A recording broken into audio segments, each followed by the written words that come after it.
안녕하세요. 그녀의 북살롱 미셸입니다. 오늘은 가잘리의 행복의 연금술을 소개해 드릴 겁니다. 가잘리. 이름은 들어보신 분도 기억나시는 분도 많을 텐데, 이분이 어떤 분이신가는 잘 모르실 것 같아요. 소개해 드릴 행복의 연금술이라는 책은 1097년에 쓰여진 책이고요. 출간된 책이고요. 가잘리라는 인물에 대해서 먼저 소개해 드리겠습니다. 아부 하미드 무함마드 이븐 무함마드 알 가잘리가 이분의 풀네임이에요. 우리에게는 간단히 가잘리라는 이름뿐만 알려져 있죠. 1058년에 지금의 이란 북쪽 투스라는 곳에서 태어났고요. 이후 인류의 지도적 지성의 한 명으로 여겨져서 30대 초반에 이미 바그다드 니자미아 대학 이슬람 법학 교수라는 명예로운 지위에 오르셨다고 합니다. 가잘리는 그의 전 생애를 통해 사물의 깊은 진실을 알겠다고 하는 목표를 가지고 살았고, 이런 노력과 지력 때문에 뛰어난 인물이 되었습니다. 그런데 자신의 전문 분야에서 최고봉에 이르렀을 때 그는 자기의 이성적 사고력이 정말로 자기를 진리로 이끌어 주었는가 의심하기 시작했어요. 그의 자서전인 오류로부터의 구출에 언급된 대로 그는 자기가 아는 것에 대해 더 이상 확신을 갖지 못하는 일종의 정신적 위기를 맞이하게 됩니다. 가잘리의 행복의 연금술 속의 몇 문장 소개해 드리겠습니다. 사물의 내면을 꿰뚫어 볼 수 있는 사람은 누구나 행복이란 반드시 신을 아는 것과 연계되었다는 사실을 발견하게 될 것이다. 우리의 신체의 각 기능은 그것이 창조된 바의 목적을 좋아한다. 욕정은 거기 따르는 욕망을, 화는 복수하기를, 눈은 아름다운 것 보기를, 귀는 화음 듣기를 좋아한다. 인간 영혼의 최고 기능은 진리를 감지하는 것이다. 따라서 영혼은 진리를 감지하는 데서 최고의 기쁨을 맛보게 된다. 진리를 감지하는 데서 최고의 기쁨을 맛보게 된다. 또 다른 한 문단입니다. 인간은 장난으로나 무작위로 지어진 것이 아니라 놀랍게 그리고 어떤 위대한 목적을 위해서 창조된 것이다. 인간이 비록 영원하지는 않지만 영원토록 살 수는 있다. 인간의 몸이 비록 비천하고 티끌 같지만 그 정신은 존귀하고 거룩하다. 이런 회의 기간 동안 가잘리가 맞게 된 정신적 위기, 내가 아는 것들에 대해 더 이상 확신을 갖지 못하는 그런 상태, 이 기간 동안에 가잘리는 우리의 감각이 제공하는 증거가 틀릴 수 있는 경우가 많다는 것을 발견하였다. 그 증거는 더 높은 질서에 속하는 진리로 반증될 수 있었다. 예를 들면 우리의 육안으로 보면 하늘의 별이 아주 작게 보이지만 수학에서는 그것이 지구보다 훨씬 크다는 것을 증명할 수 있다. 이와 비슷하게 꿈을 꿀 때는 환상적인 것들을 보고 느낄 수 있지만 깨고 나면 그런 것이 실제 근거하지 않았다는 것을 깨닫는다. 가잘리는 우리가 일상의 일을 구성하고 설명하는 데 사용하는 이성적 사고라는 것도 좀 더 높은 차원의 깬 상태에서 보면, 깨인 상태에서 보면 허구처럼 보일 수 있는 것이 아닌가 하는 의문을 품게 되었다. 그는 수피 신비주의자들이 더 높은 의식 상태에서 보면 이성적 사고라는 것이 무용지물이라고 한 말을 기억하고, 사람들은 자고 있다, 죽으면서 깨어난다고 한 예언자 무함마드의 말을 떠올렸다. 허상의 베일이 벗어지고 비로소 진리를 보게 되는 것이 오로지 죽을 때, 그리고 이성적인 마음을 뒤로 할 때라니. 세상에나 말입니다. 조금은 알 것도 같아요. 이런 문제들을 놓고 골몰하고 있을 때 가잘리는 현현을 경험하게 된다. 밝은 빗줄기가 그의 심장을 꿰뚫고 들어오는 것 같았고, 지금껏 자기가 진리에 대한 근거라고 여겨오던 잘 짜인 논증들이 거룩한 진리를 직접 체험하는 순간에 전혀 무의미한 것이 되고 말았다. 그러나 이런 경험으로만 그의 깨달음을 유지하기란 역부족이었다. 그는 자기가 목격한 진리에 가장 잘 어울릴 수 있는 철학, 종교, 신비주의 등을 찾으려고 혼신의 힘을 다해 독서하고 연구했다. 그 연구 결과가 그가 쓴 종교학의 부흥이라는 기념비적 저술로 태어났고, 이것은 수피 사상 이외의 모든 철학 체계의 허구를 폭로하는 것이었다. 그가 보기에는 수피 사상만이 이슬람이 잃어버린 직접적인 신체험으로 나아가는 길을 제시하는 것 같았다. 그러나 가잘리는 연구를 너무 열심히 한 나머지 신경쇠약에 걸려 말조차 제대로 할 수 없게 되었고, 이로 인해 강의도 계속할 수 없어졌다. 그는 교수직을 사임하고 가족과 동료들 곁을 떠나 10년이 넘는 세월을 시리아에서 방랑하며 신비주의자의 삶을 살았다. 그리고 여러 해가 지난 후 교직에 복귀했다. 시간이 흘러 이슬람 종교를 부흥시키려는 그의 노력이 인정을 받아 가잘리는 하자트 엘 이슬람, 곧 이슬람의 증거라는 특별한 칭호를 얻게 된다. 그가 수피 신비주의자로서 이슬람 주류의 밖에 있었다는 사실을 감안할 때 이것은 상당한 영예였다.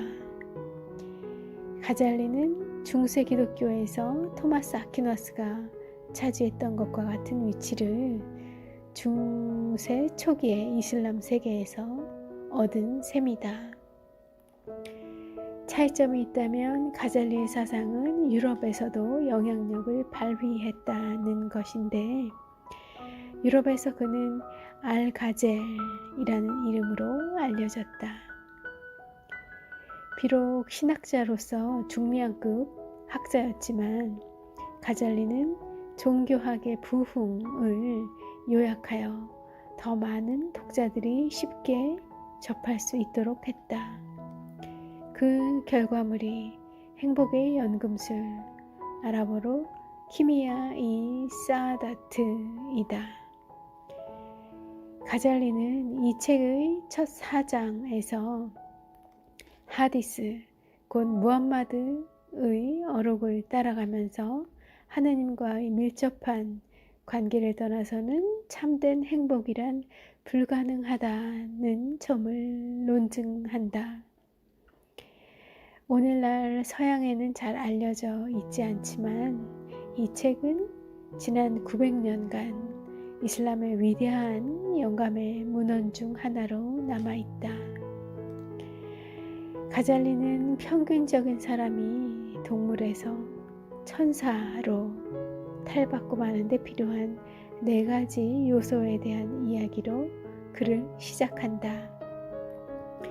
그 4가지 요소란 다음과 같다.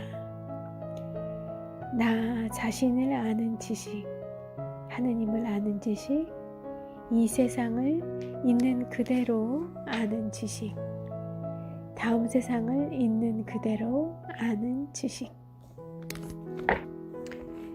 이 말은 쉽지만 참 어려운 그 지식 4가지에 대해서 조금씩만 가잘리의 의견을, 그의 지성을 소개해 드려 보겠습니다. 우선 나 자신을 아는 지식 부분이에요. 가잘리는 우리가 자신에 대해 알지 못하면 인간으로서 우리가 지닌 잠재력을 충분히 발휘할 수 없다는 단순한 사실에 주목합니다. 나 자신을 아는 가장 중요한 열쇠는 마음이라 생각하고요.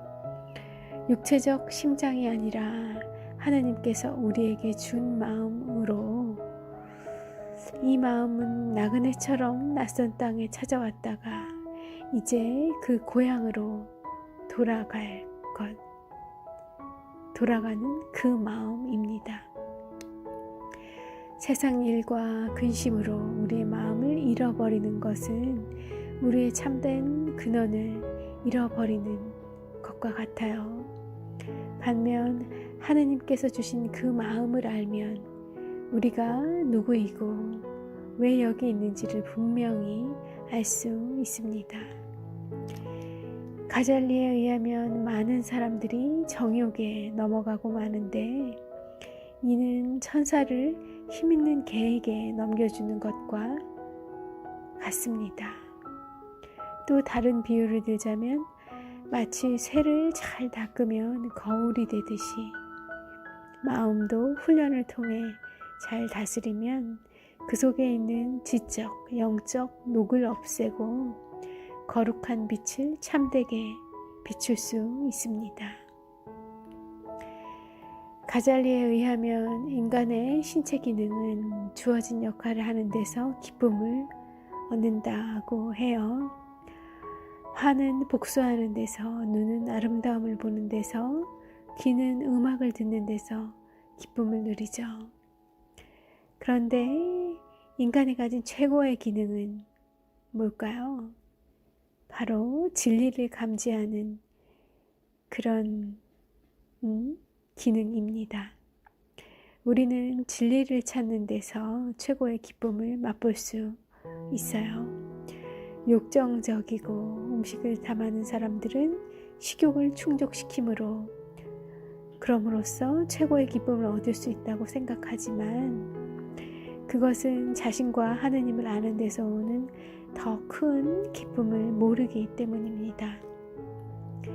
성자들과 신비주의자들이 황홀한 기쁨을 맛보는 것도 바로 이런 이유에서죠. 우리가 죽으면 그 즉시 모든 육체적 욕망은 없어져 버리지만 살아가면서 하느님을 알게 된 지식은 죽지 않습니다. 그것은 우리 영혼의 일부가 되어 우리와 영원히 함께하죠. 그러니 자기 영혼에 주목하지 않는 이들은 이 세상에서도 그리고 내세에서도 실패하는 사람들입니다. 이와 달리 자신을 동물의 수준에서 더 높은 의식의 차원으로 끌어올리는 사람들은 그들에게 행복을 가져다주는 개인적 연금술에 종사하는 사람들이죠. 물론 이렇게 하는 것이 어려운 일임을 가잘리도 인정합니다. 우리에게 좋지 않은 것들은 매력적으로 보이지만 최선인 것들은 고생과 수고 없이는 얻을 수 없는 것이기 때문이죠. 네, 다음은 두 번째, 하느님을 아는 지식에 대한 내용이에요. 가잘리는 쿠란의 한 절을 인용합니다. 인간은 인간이 아무것도 아닌 때가 있었다는 것을 알지 못하는가? 사람들은 자신을 창조한 참된 원인이 무엇인지 찾아보려 하지 않습니다. 가잘리는 물리학자들이야말로 글씨가 쓰인 종이 위를 기어다니면서 그 글씨가 펜 하나만으로 쓰여진 것이라 믿는 개미와 같다고 말합니다. 우울증에 걸린 사람이 자기 병의 원인을 알아보려 할 때 의사를 만나느냐 혹은 점성술사를 만나느냐에 따라 각각 다른 대답을 얻을 수밖에 없습니다. 하느님이 자기에게 특별한 이유로 병을 주어 삶이 주는 정상적인 쾌락에 만족하지 못하도록 함으로써 하느님께 더욱 가까이 이르게 하려 한다는 생각은 하지 못합니다. 밖으로 드러나는 원인 뒤에는 언제나 참된 원인이 있게 마련인데요. 그 참된 원인이란 하느님이 주신 원인이라고 가잘리는 이야기합니다. 사람들은 누구나 죽으면 계산을 해야 한다는 생각을 무시하는 경향이 있다. 그러나 가잘리에 의하면 이런 사람들은 의사가 그들이 약을 먹든 말든 상관하지 않을 것이라 믿고 약을 먹지 않는 사람들과 같다고 해요.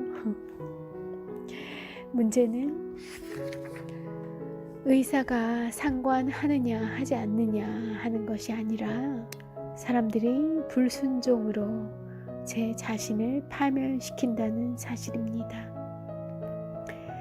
마찬가지로 하느님은 우리의 경배를 아름답게 보시지만 만일 우리가 하느님을 경배하지 않는다면 그것 때문에 하느님이 손해를 보시는 것이 아니라 우리 스스로 우리의 참된 정체성 곧 우리는 인간의 삶을 받아 나온 신령한 존재라는 사실을 망각하게 되고 만다는 것이죠.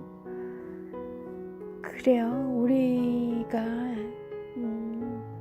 하느님을 통해서 우리의 존귀함을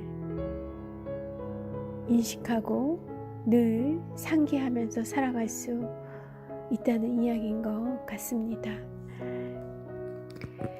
자, 다음은 세 번째 지식입니다. 이 세상을 있는 그대로 아는 지식에 대한 내용이에요. 가잘리는 몸이란 우리의 영혼이 이 삶의 여정을 지나가면서 타고 가는 말이나 낙타와 같다고 말합니다. 그러므로 영혼은 낙타를 타고 메카로 가는 순례자가 자신의 낙타를 보살피듯 몸을 잘 돌봐야 하는 거죠. 그러니까 가잘리에 의하면 영혼이라는 영원한 그 어떤 것이 잠깐 우리의 몸을 쓰고 버린다는 거예요. 쓰고 그렇게 지구에서의 이 하나의 사람의 일하는 그 생명체로 을 거쳐서 또 다른 그런 생명체로 이어지는 거잖아요. 과학적으로도 그렇게 가잘리가 이 1000년이나 되는 시간 전에 벌써 그 사실을 알고 있었네요. 우리의 영혼이 이 삶의 여정을 지나가면서 타고 가는 말이나 낙타와 같은 것이 우리의 몸이라고 언급하고 있습니다. 그래서 영혼은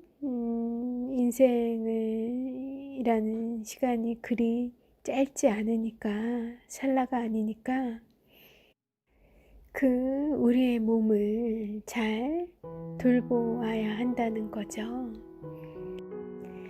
그런데 우리 각자의 이 순례자가 낙타를 먹이고 꾸미는 등 낙타를 보살피는데 너무 많은 시간을 쓰게 되면 순례자도 낙타도 목적지에 이르지 못한 채 사막에서 죽고 만다는 겁니다. 가잘리는 대부분의 사람들이 하나님께 나아가는 도중에 여정을 포기하는 것은 무슨 대단한 결정을 내려서 그렇게 하는 것이 아니라고 이야기해요. 사소한 것으로 시작해서 이 사소한 것이 커져서 결국에는 사람을 통째로 삼켜버리게 된다는 거죠. 끝없이 세상의 쾌락에 몰입한 사람은 임종을 맞이해서 맛있는 음식을 실컷 먹고 나서 그것을 다 토해버리는 사람과 같습니다. 맛은 가버리고 추함만 남게 되죠. 이와 반대로 영혼을 바라보는 사람은 자기 먹을 만큼만 먹고 향을 즐기고 집주인에게 고맙다고 하고 떠나가는 길손과 같습니다. 이 문장 아주 울림이 있습니다. 영혼을 바라보는 사람은 자기 먹을 만큼만 먹고 향을 즐기고 집주인에게 고맙다고 하고 떠나가는 길손과 같다. 딱 그렇게만 살았으면 싶네요. 네 가지 지식 중에 마지막 지식으로 넘어가 보겠습니다. 다음 세상을 있는 그대로 아는 지식. 쿠란에 의하면 영혼은 스스로 원하지 않았지만 이 세상으로 보냄을 받았는데 이것은 좀 더 많은 지식과 경험을 얻을 수 있도록 하기 위함이었다. 영혼은 두려워하거나 놀라지 말고 어떻게 사는 것이 좋은지 하나님의 지시를 기다리기만 하면 된다는 권고를 받는다. 그러나 이 권고를 받아들이지 않는 영혼은 지상에서의 삶이 일종의 지옥이라 생각한다. 그래서 쿠란에서는 지옥이 믿지 않는 자들을 둘러싸고 있다고 했어요. 가잘리는 땅에 사는 동물과 하늘에 있는 천사들은 자기들에게 주어진 계급이나 위치를 바꿀 수 없다고 말합니다. 인간들만이 행동을 통해 동물 수준으로 내려가거나 천사들의 높이로 올라갈 수 있는 선택권을 갖고 있다고요. 이런 극단적인 자유의지는 인간에게 주어진 짐이기도 합니다. 그저 아무 생각 없이 살아가는 대로 살아가는 것이 아니라 어떻게 살 것인지를 심각하게 고민해야 하기 때문이죠. 가잘리는 본인이 직접 영적 신비를 경험한 본격적 신비주의자이기는 하지만 그의 영향력은 이성만을 사용해서 신의 존재를 제시할 수 있는 능력에서 나왔습니다. 이슬람의 증거라는 영예로운 별칭에도 불구하고 그의 저술은 사실 어느 종교의 진리라도 입증할 수 있는 훌륭한 논증으로 이루어져 있어요. 의심하는 사람이나 신앙을 잃은 사람들을 다시 끌어오는 도구로서 그의 책 행복의 연금술은 거의 독보적이라 할 수 있습니다. 그런 것 같아요. 그쵸? 900년이나 된 이 책이 900년이 넘었죠. 930~40년이 된 이 책이 아직도 영향력을 발휘하는 데는 이 외에도 몇 가지 요인이 있습니다. 제목이 큰 약속을 제시하고 내용이 쿠란에 나오는 무함마드의 말씀이 갖는 권위에 기초하고 있으며 원본에 비해 간결하게 요약 정리되어 있다는 점 등이 그것입니다. 클로드필드가 지금은 고전이 된 1909년 번역판에서 말한 것처럼 가잘리의 글이 갖는 강력한 힘은 독자들이 오묘하고 섬세한 영적, 철학적 요점들을 쉽게 이해할 수 있도록 독자들의 마음에 구체적인 그림을 그려주는 능력에 있습니다.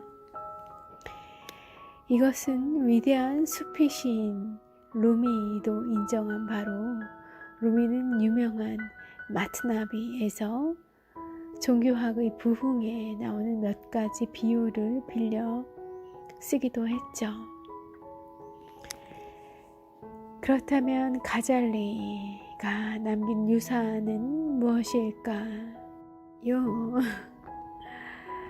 그는 이슬람 문화가 제 길을 잃었다고 생각했다고 해요.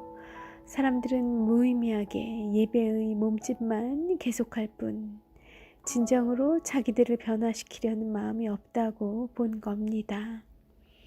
이슬람 신앙을 회복시키려는 그의 노력은 이슬람 세계에서 통속적 철학을 멀리하게 하는 등 깊은 영향력을 발휘했습니다. 서구 사회가 서서히 교회와 국가를 분리하는 방향으로 움직이고 있을 때 이슬람 영성의 부활은 이슬람 신앙과 사회 제도가 더 이상 분리되지 않도록 하는데 크게 공헌을 했습니다. 그러나 이슬람 교도이든 아니든 간에 이 책 행복의 연금술이 주는 더 큰 메시지는 진정한 행복은 우리가 신의 피조물이라는 것, 따라서 어떤 목적을 성취하고자 만들어졌다는 것을 아는 지식에서 나온다는 거죠.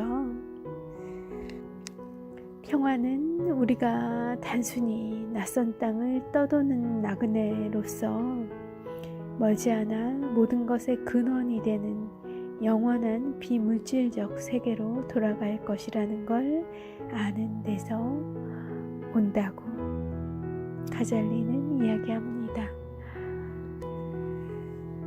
그래요. 주변에서 외로워하는 사람들을 너무나 많이 봐요. 뭐 다 그렇죠. 그래서 의지할 무언가를 찾습니다. 그 의지할 것이 어떤 사람에게는 혹은 어떤 시절에는 먹을 것이 되기도 하고요. 어떤 때는 어떤 인생의 시기에서는 과도한 소비에 탐닉하게 되기도 하고요. 또 어떤 사람은 과도하게 재산을 모으는 것에 탐닉하기도 하고 어떤 사람은 과도하게 절약하는데 인생의 반을 써버리는 것 같은 그런 사람도 있고 또 어떤 사람은 이성에게 집착하고 빠지기도 하고요. 어떤 사람은 오락에 도박에 어떤 사람은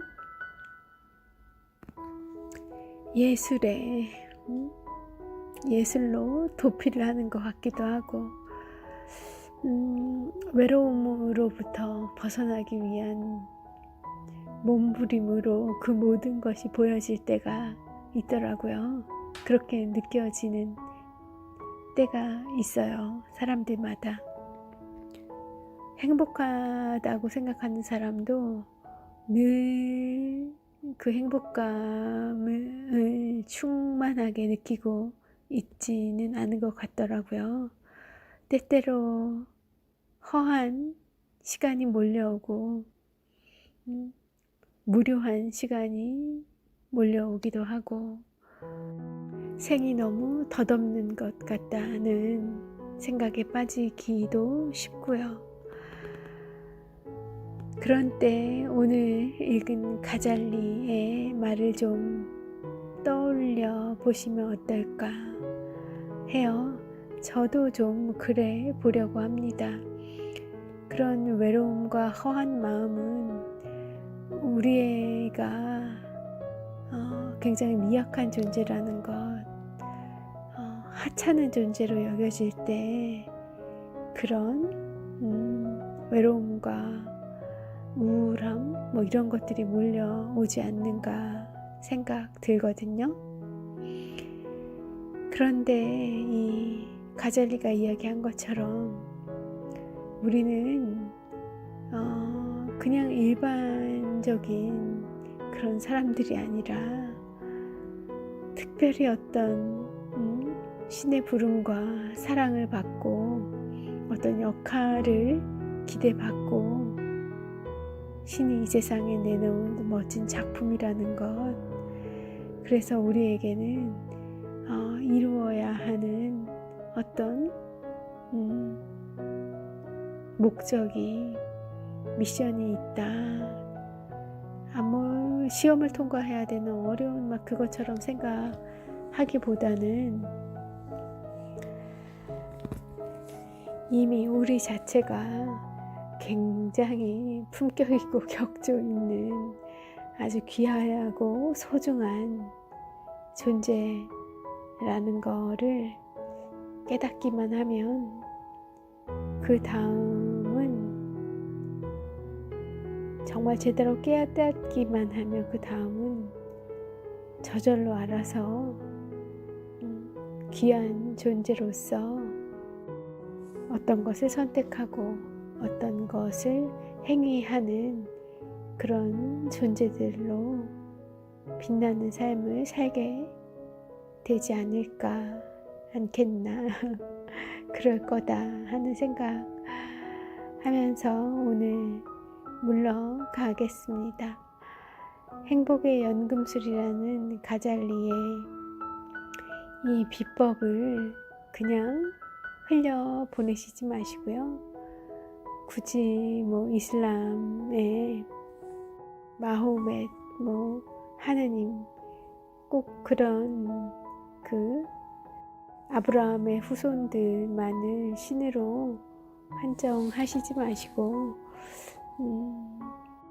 이 세상이 무언가 사람이 아닌 사람보다